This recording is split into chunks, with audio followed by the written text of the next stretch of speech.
think that it's important to tell these queer stories now? Because we need to know where we came from. We've got a weird kind of, we're not an ethnicity, but we do have ancestors and we do have traditions and rituals, rites and rituals, and where we have to reclaim them. We've just been, so much of it has been suppressed, made invisible.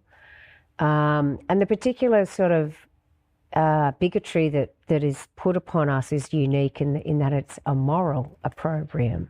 It's not based on how we look, unless you're a gender non-conforming person, which certainly it is, and that's part of our community. But we need to know what we came from. And I think that I'm so often around conversations with younger queers who are really intolerant of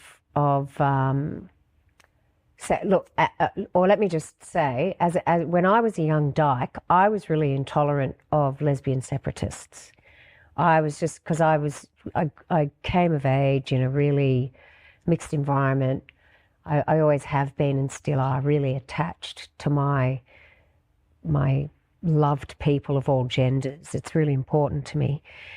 But I had this intolerance, which it took me a long time to realise was based on two things, right? Internalized lesbophobia, but also an ignorance of history. And now that I know, now that I've researched so much history, I've realised how intense the misogyny was. But it wasn't just a question of misogyny, it was the corralling of the genders, the fact that women couldn't go into public bars until the 1970s, and that in Australia, that we have to know about, particularly about the Australian context.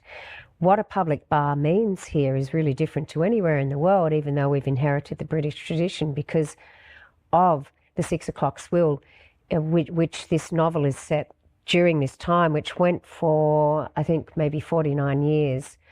And the 6 o'clock swill and that whole period of public drinking, which was 6 o'clock swill is when bars had to close at 6 p.m. at night. So anyone who came out of work, factory workers finished at 3, office workers finished at 5. They only had that short window of time to drink before they could go home. That's why we had such a massive black market in illicit alcohol, but it's also why pubs are designed. If you go into an old pub, you see that tiled floor and tiled walls. People were rushing in there to drink. There was no room for seats. People were pissing and vomiting, and those people were only men. And it was like that for decades and decades and decades.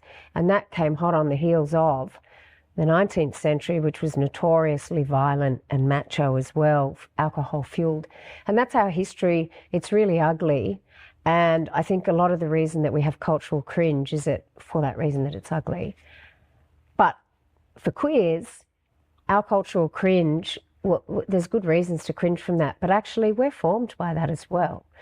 So once I found out about that, it wasn't just that personally I felt, oh, I understand myself and my ancestors better. I thought, we all need to know this. I need to bring this story. So that's again why the novel form is good, because it gives you the full social context.